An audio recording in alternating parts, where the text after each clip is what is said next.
What's happening, guys, and welcome to another video. It's American Andy, filling in for Scottish Andy.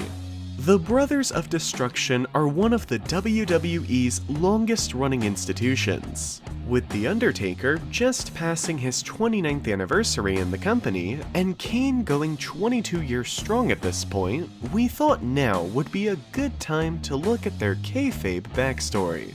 Now, I can already hear some of you saying that there's no way it can ever make sense, as it's become so convoluted over the years, but there is actually something of a canonical history, and it's just as ridiculous as you would think.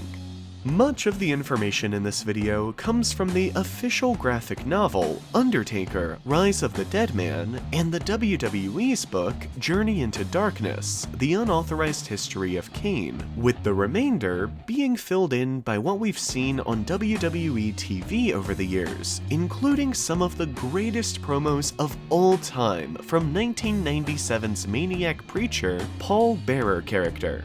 Go back and check those out, they're some of the best ever. So, with all that in mind, let's get started at the beginning, because today, we're going to try and make sense of the kayfabe history of The Undertaker and Kane.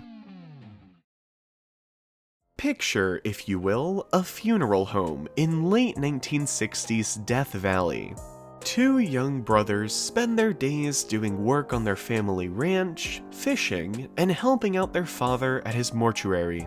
Kane, the younger of the two, idolizes his older brother, who teaches him many important lessons about becoming a man. Mark, the older sibling, wants his brother to grow up strong. They play games where they each hold their hands over a fire, daring the other to pull away first, but despite his attempts to strengthen his brother's resolve, Mark always seems to win. Though afterwards, he always makes sure to put the fire out before it can cause any real damage. Kane won't quit though. He's desperate to be as strong and as brave as his brother, so he practices holding his hand over the flames while Mark sleeps, timing himself to see how long he can last. One night, Mark wakes up to see this and berates his brother, shouting that he could start a blaze if he isn't careful. This is until their parents break them apart and make them promise never to fight again.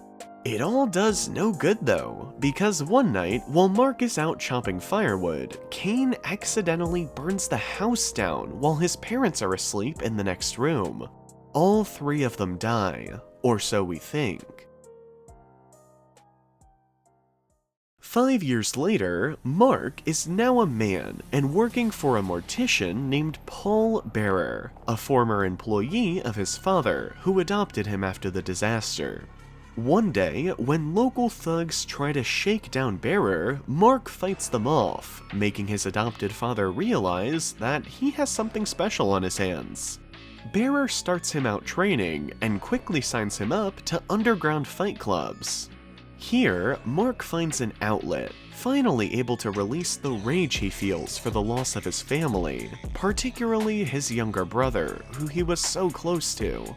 Paul Bearer uses the money that Mark wins in fights to keep the lights on at the mortuary, but it isn't enough for him. His greed takes over when he sees an opportunity to make more from the boy. He takes Mark to visit Ted DiBiase, a WWF superstar and millionaire who liked to flaunt his wealth. He's looking for a new wrestler to add to his Survivor Series team for that year. Over dinner, Bearer and DiBiase reach a deal, and Mark is signed to fight for the $1 million team. However, he still needs a ring name. DiBiase asks what he does for a living.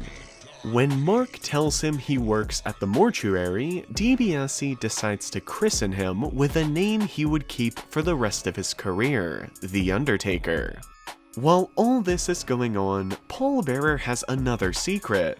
Kane is alive. Not only this, but Bearer is actually his father. Bearer was a close family friend of Kane's parents, even working at his father's mortuary, and had a secret affair with his mother when he was just 19, unbeknownst to anyone else. He even claimed to have lost his virginity to her. 9 months after this, Kane was born, but as the affair couldn't be revealed, Bearer's parenthood is kept secret from everyone. As a result of the fire, Kane develops a form of body dysmorphia. He comes to believe that his face and body are covered with scars as a result of that fateful night. Apparently, having no memory of the incident, or possibly having been manipulated by his father, Kane also believes that it was his brother who started the fire that scarred him and killed his parents, and he vows his revenge. Bearer keeps him in the shadows for some time though, waiting for the right moment to strike. The two brothers live parallel lives for a period. Mark, now going by The Undertaker, climbs the ranks of the WWF, quickly breaking away from handlers like Ted DiBiase and Brother Love. He proves to have a dislike for those trying to own him, and soon finds a better alliance by partnering himself with his father figure, Paul Bearer. When in the ring, something happens to The Undertaker. With the help of Bearer's increased manipulation, he finds himself being sucked into his character, gradually starting to lose himself in it, and believing he really is the undead. He feels no pain from opponents' offense, and is almost supernaturally drawn to the power of Bearer's urn, which contains the ashes of his dead parents. This acts as a talisman of sorts, and a reminder of where he comes from, and is often used to keep him in check and allow him to draw extra strength when needed. His look, that of a zombie mortician, shows just how successful Paul Bearer had been in manipulating him into believing what he wants him to believe, that he is the Undertaker and cannot be stopped. During this period, The Undertaker wins the WWF title from face of the company, Hulk Hogan, and begins an almost quarter-century-long win streak at WrestleMania, the Federation's premier show. At one point, he loses a casket match to rival Yokozuna, a sumo superstar who had taken the WWF by storm, and The Undertaker seemingly dies in the process, only for it to be later revealed that he had survived the ordeal after he returns to defeat an imposter brought in by his former manager, Ted DiBiase. Upon his return, The Undertaker now sports a slightly different look to mark his spiritual rebirth. During all of this, Kane bounces around various foster homes and mental institutions, rarely making friends and being kept under the watchful eye of his father. He develops pyromania as a result of his childhood trauma and falls into a life of petty crime. Kane is an outcast to almost everyone, but he does have one saving grace. He, like his brother, is drawn to the world of professional wrestling, and carves out the time to learn his craft, becoming a great fighter in his own right, though unknown at this time to his far more successful older brother. But it isn't all bad for Kane during these years in the wilderness. He does fall in love once. While at high school, he becomes smitten with a girl named Katie Vick. Katie even attends Kane's first wrestling match in support of him, and according to Kane, she is the only one who cares when she sees him getting hurt. The two become good friends, and it seems for a while that sparks may even be beginning to fly, or at least that's what Kane hopes. She makes him forget about how hideous he is and see the good in life again. One night, they go to a party together, though Katie has too much to drink, and Kane, wanting to protect her, decides to drive her home. Unfortunately, due to his years in isolation, Kane is unfamiliar with how to drive a gearshift car. When an animal jumps out onto the road, he panics and swerves, causing the car to crash. His arm is broken in the process, but more tragically, Katie dies on the scene. This causes even deeper emotional scars, which Kane will carry with him for years. It isn't helped by the persistent and nasty rumors that Kane, unable to let go of his love for Katie, had actually broken into the funeral home where her body was being held and committed acts of necrophilia on her corpse. The Undertaker, meanwhile, already proving that he does not want to be held under the thumb of anyone, is starting to grow weary of Paul Bearer and the stranglehold he has over his career. He feels that Bearer is exploiting him and his fighting skills for money. Bearer, noticing this, begins to put his plan into play. He approaches Mick Foley, a man who has also been going through a mental breakdown of his own, which has manifested itself in the form of an alter ego named Mankind. Paul Bearer brings Mankind into the WWF with the intention of destroying The Undertaker. This allegiance is eventually revealed to the world when he turns on the dead man, blasting him with his own parents' urn and costing him a victory over Foley. The Undertaker vows revenge against both of them, something which eventually climaxes in a buried alive match between him and Mankind. The Undertaker loses and finds himself buried alive, but somehow, through sheer tyranny of will and desire for revenge, he survives, clawing his way out of the dirt and being reborn once again. From here, he continues his battles and even wins the WWF title once more. It's during this run as champion that Paul Bearer reappears, demanding The Undertaker join him again. Bearer, seeing the financial opportunities of managing the WWF champion, threatens to reveal his dark family secret if he doesn't accept. The Undertaker initially turns this offer down, even throwing a fireball in Bearer's face. However, he eventually acquiesces in fear of the world finding out about his childhood trauma, and the two of them team up again, with Paul Bearer now acting like a complete tyrant.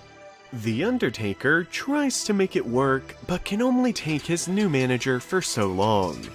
He eventually shuns Bearer, causing him to reveal his secret to the world. Kane is still alive, and not only that, but The Undertaker was the one who started the fire that killed his parents.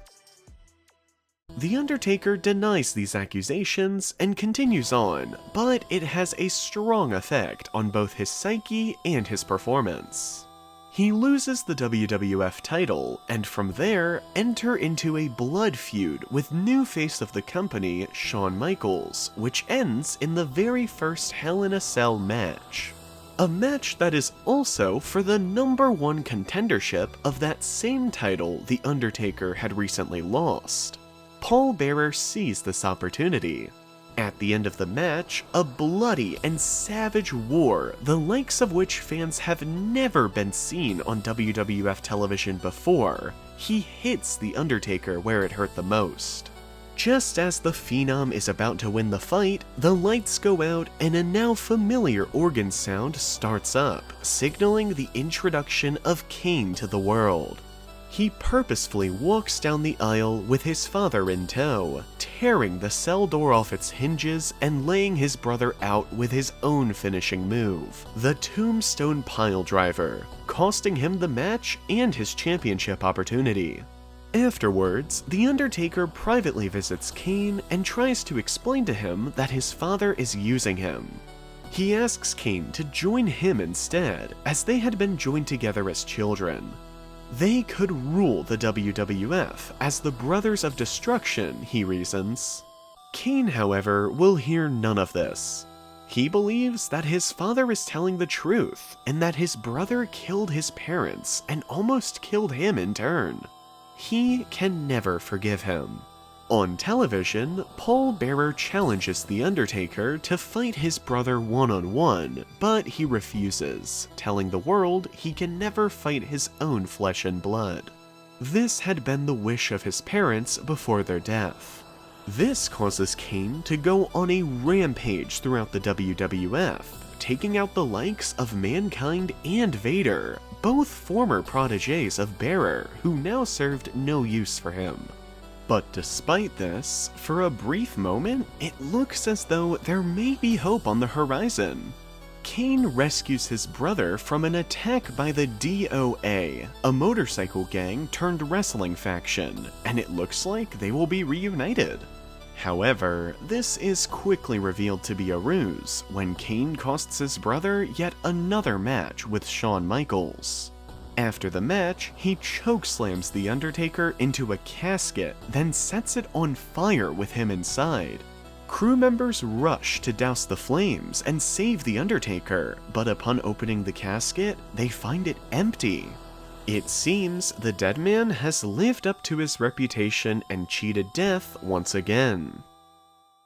A month later, as Kane's path of destruction continues, The Undertaker returns and decides that enough is enough. His parents' wishes be damned, he will fight his brother. At WrestleMania, the two face off, and it turns out to be The Undertaker's toughest challenge yet. Eventually, he is able to beat Kane, but only barely after 3 tombstone piledrivers. He manages to best his younger brother again in an Inferno match the next month, after Kane's arms catch fire, forcing him to relive his childhood trauma, though the story between them is far from over. Kane competes against the next face of the company, Stone Cold Steve Austin, for the WWF title in a First Blood match. A further stipulation is added by Kane, requiring that he set himself alight should he lose the bout, once again tapping into his greatest fear to find strength. Kane eventually wins the match and the title with the help of an inadvertent chair shot from his brother, which begins speculation that the two are indeed working together after all. After months of intrigue, this speculation proves to be correct, with The Undertaker reasoning that he helped Kane to win the match as he did not want his brother to be burned again. This reunion is short-lived, as this time, The Undertaker turns on his brother to side with Paul Bearer once more. He reveals that Kane never started the fire, and that it was him all along, accusing his brother of being too weak and needing to be put down. This results in Kane being alone in the world for the first time ever, and looking for revenge. He eventually finds this by helping to bury his brother once again in a Buried Alive match between The Undertaker and Steve Austin. With this demon now slayed, Kane can move on with his life and away from the negative influence of his family. The Undertaker, meanwhile, manages to somehow survive again, this time metamorphosing into the demonic cult-like leader of his own Ministry of Darkness. This period sees The Undertaker focus on WWF chairman Vince McMahon and his daughter Stephanie, terrorizing them for months. He even kidnaps Stephanie and attempts to marry her in a black wedding before she is rescued by Steve Austin. McMahon goes on to criticize The Undertaker on WWF television for losing himself in his character and causing serious harm to both his family and the Federation as a whole. He blames this ministry takeover attempt on the Phenom's growing delusion that he is the character who had been created for him by Ted DiBiase so many years ago. Kane, meanwhile, finds a new friend in X-Pac and an allegiance with his stable Degeneration X, the group formerly led by Shawn Michaels before his retirement. He even falls in love again, this time with newcomer to the company, Tori. This, however, is once again short-lived, as all of them turn on Kane, with X-Pac and Tori revealing themselves to be an item in the process. Kane gets his revenge on the two, and goes out on his own once more, but despite all the negatives that come from this period, it does help him grow into a stronger person. It even marks the first time he would speak without the aid of a voice box. This was the first sign to the outside world that his wounds were only inside his head. The Undertaker's Ministry of Darkness eventually scatter to the wind after it's revealed that the higher power they have been answering to has been Vince McMahon all along, which is probably the most nonsensical sentence in this whole video. The whole thing, it turns out, has been a ploy to screw with Stone Cold Steve Austin. I'll let you try and unpack the logic behind this one for yourselves, because I still can't figure it out to this day.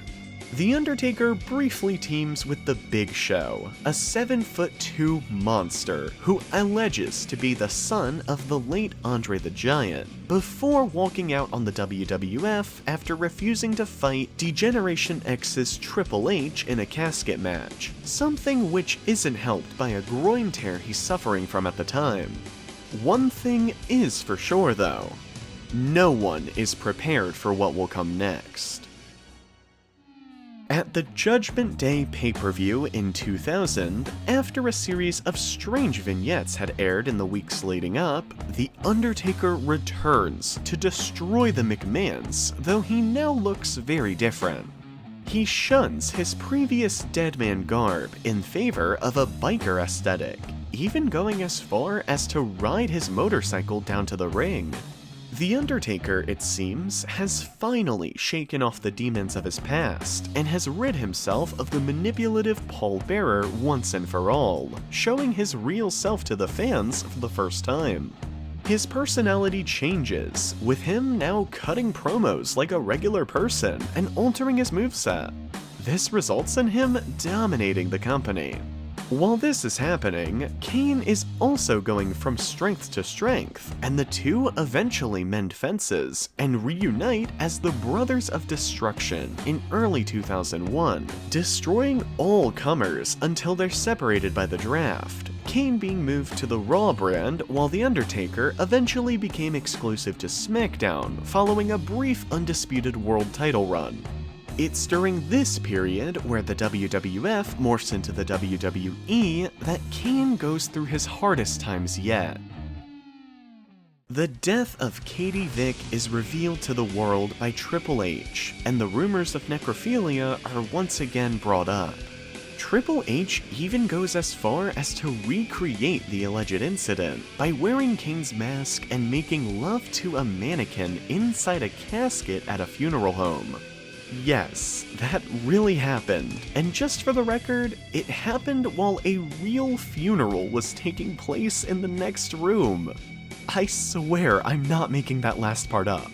This feud eventually results in Kane losing his mask, revealing to the world that his scars have been psychological all along, but causing something deep within him to snap and turn on the entire roster. He wages a path of destruction that lasts for months. This includes him setting fire to commentator Jim Ross, and even electrocuting the testicles of Vince McMahon's son, Shane, with a car battery. I'll say that one more time. He electrocuted the testicles of Shane McMahon with a car battery. But throughout all of this, Kane can't forget about his brother. He once again costs The Undertaker a buried alive match, this time against Vince McMahon himself, but yet again, The Undertaker survives, proving himself to be the Keith Richards of the wrestling world, with the inability to be killed by conventional weapons. This time, when he returns to face his brother at WrestleMania, it's as the Dead Man, with Paul Bearer by his side once again. The Undertaker realizing that, in order to defeat his brother, he has to dig deep into his darkest days and channel that fury. After beating Kane, the Phenom once again rids the WWE of the slimy Paul Bearer by burying him in concrete, something which Bearer would later be revealed to have miraculously survived too, seemingly having learned some of The Undertaker's death-defying skills over the years. From now on, The Undertaker keeps one eye on his dark side and the other on his true self, working as a hybrid of his Deadman and biker personas. While he continues to build his WrestleMania winning streak, Kane goes through more trials and tribulations on the Raw brand. He falls in love again, this time with top woman star and alt icon Lita, only to be spurned as he had been before. He retaliates by kidnapping her, and when she later escapes and announces to her boyfriend, Matt Hardy, that she's pregnant, Kane claims that he is in fact the father, beating Matt Hardy not long after in a match, where the winner gets the right to marry Lita. Their baby unfortunately dies in a miscarriage caused by noted wrestling foot fetishist Gene Snitsky, who knocks Kane on top of his wife after a match. Snitsky will forever go on to claim that it wasn't his fault, while Kane and Lita actually bond over this, falling in love until she eventually turns on him to start a relationship with former Vampire and current Money in the Bank contract holder, Edge. Kane and The Undertaker settle their feud once and for all in 2010, when Kane injures his older brother and uses the opportunity to win the vacated WWE World title that The Undertaker had been in possession of at the time. The Undertaker eventually recovers from this attack, and the two siblings have one last fight for the ages, which ends in The Undertaker being buried alive by his brother for a third and final time. After recovering from this, it becomes clear that all these close brushes with death are starting to take their toll on The Undertaker, and he finally begins to show the accumulated wear and tear. Each year he defends his streak at WrestleMania, but with his opponents getting younger and him only getting older, every match becomes increasingly difficult for him. Still, he manages to beat all challengers, including his old rival Shawn Michaels, and his brother's infamous enemy Triple H. Over on Raw, Kane has taken to wearing his old mask again, he too channeling into the strength of his older, darker self. He forms an unlikely partnership with beloved WWE superstar and ultimate underdog Daniel Bryan, which lead to the two attending anger management classes together and eventually becoming friends. After the death of Paul Bearer, the brothers come together in private, realizing that, for as manipulative as he was, Bearer had made them who they were in many ways. They even team together again to defeat the Wyatt family, a villainous stable led by Bayou cult leader Bray Wyatt, who had been targeting Kane for months. But it isn't long before Kane falls back into his evil ways, siding with the Authority, who are led by the now heir apparent to the company and son-in-law of Vince McMahon, Triple H. This time, Kane appears under two different guises. It seems the attack from the Wyatt family has caused his psyche to splinter, with him appearing at different times as Corporate Kane, a suit-and-tie clad stooge for the Authority, and the Demon Kane, a masked monster hell-bent on destroying everything in his path, much like his original persona. All the while this is going on, over on SmackDown, The Undertaker's time is drawing near. Enter Brock Lesnar. Former UFC Heavyweight Champion, NCAA Heavyweight Champion, IWGP Heavyweight Champion, and the, at the time, youngest WWE Heavyweight Champion in history. He is the Beast, the Conqueror, the final boss of wrestling. In hindsight, The Undertaker never stood a chance. After 3 F5s, a series of German suplexes, and a brutal concussion, the streak is over. The Undertaker is mortal after all. Now, it can't be underestimated how monumental a moment this is for wrestling fans. It's been described both as the most shocking moment in wrestling history and as the WWE's Red Wedding. The Undertaker's streak was a constant for wrestling fans for 24 years. For some of them, this was their entire life. It was a comfort that they could always rely on, no matter what else was happening. Imagine waking up one Christmas morning to find that it had suddenly been cancelled forever. That's what it felt like. This was evident in the reaction of the 75,000 plus fans in the arena after the pinfall. There was a stunned silence. You could hear a pin drop. The look of shock and grief etched across the faces picked up by the cameras was very real. Many of them thought there had been a mistake, but there wasn't. It was over. Nothing lasts forever. It was perhaps most eloquently put by Matthew of Botchamania when he said that it was a moment where millions of wrestling fans watched something they knew was fake and said to themselves, "This can't be real." Since then, both men's careers have wound down. The Undertaker has made sporadic appearances, but in the eyes of many fans, his career ended that night in New Orleans. He would still go on to fight at WrestleMania, but would eventually lose a second time to current face of the company, Roman Reigns. Kane would still show up too, but this would happen less and less. The two brothers teamed up a few more times for old time's sake, but by that point in his life, after all the trauma and all the subsequent growth, Kane had something else in mind.